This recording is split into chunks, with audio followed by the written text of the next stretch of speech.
je suis ravie de vous retrouver aujourd'hui avec Sarah. Hello. Alors vous vous souvenez, la dernière fois je vous avais présenté Sarah et je vous avais parlé de la petite idée que nous avions eue ensemble qui était de mélanger la littérature et plus particulièrement la lecture avec le thé. Et donc aujourd'hui c'est la première séance de Sarah qui va vous emmener au Japon. Donc effectivement, le roman que je vais vous présenter aujourd'hui, ça s'appelle Le bureau des jardins et des étangs. Voilà, je vous le montre ici. Donc ça se passe au Japon au XIIe siècle. Et en fait, ce roman s'ouvre sur un deuil. Donc le deuil d'une jeune femme qui s'appelle Miyuki. Et donc Miyuki vient de perdre son mari dans un accident de pêche. Son mari était pêcheur et éleveur de carpes. Il était très renommé, il fournissait notamment le palais impérial. Et malheureusement, voilà, comme son mari est décédé, elle doit honorer une commande qui a été passée juste avant le décès de son mari. Et donc elle se voit obligée de prendre la route avec une cargaison composée de carpes, de belles carpes. Et donc en fait le roman raconte son périple, donc, de son village natal jusqu'au palais impérial, donc, afin de livrer donc, la commande qui a été faite.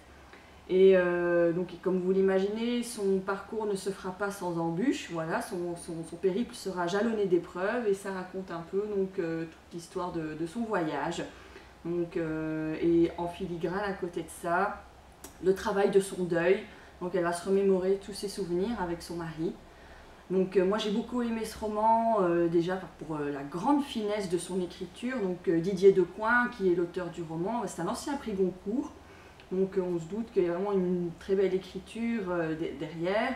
Donc il utilise de magnifiques métaphores, donc il parle beaucoup, il évoque beaucoup le Japon ancestral, le Japon médiéval, donc de par tous ces codes, parce que c'était une époque qui était très codifiée, que ce soit au niveau social, au niveau religieux, au niveau vestimentaire. Donc il décrit ça avec beaucoup de finesse, avec beaucoup de détails.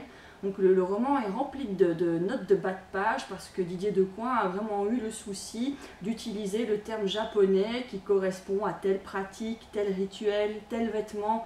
Donc c'est vraiment pour ceux qui veulent enrichir leur vocabulaire en japonais, ben, ce bouquin il est fabuleux. Et vraiment je vous le conseille parce qu'il m'a vraiment beaucoup plu. Il est tout en finesse, c'est un roman qui vaut vraiment la peine. Le bureau des jardins et des étangs. Voilà, donc maintenant je vais laisser Sophie reprendre la main parce qu'elle va associer un thé à la lecture de ce roman. Donc Sophie, qu'est-ce que tu nous as choisi?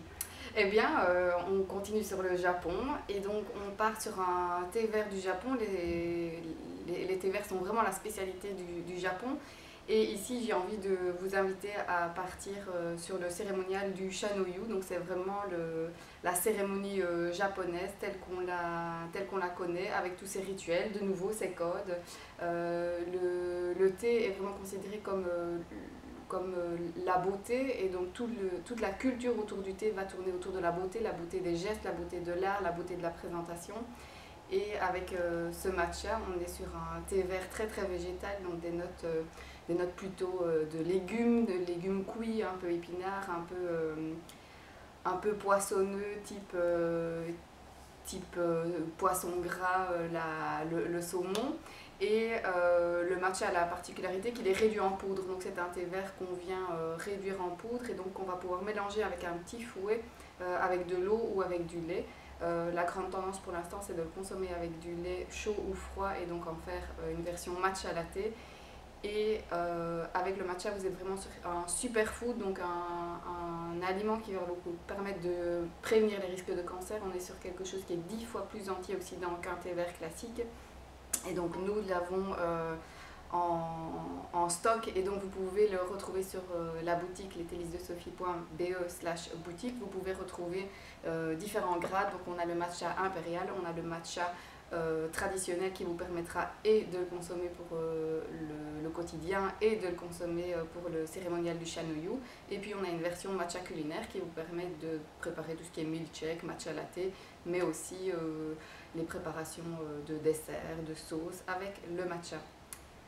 Sarah, dernière petite question. O genki desu ka? Ah, tu me parles en japonais, je ne sais pas ce que tu me dis. Alors ça veut dire comment vas-tu? Ah, Et on répond Genki des. Genki des. Oui, voilà. Voilà. Eh bien, merci. À bientôt. À bientôt.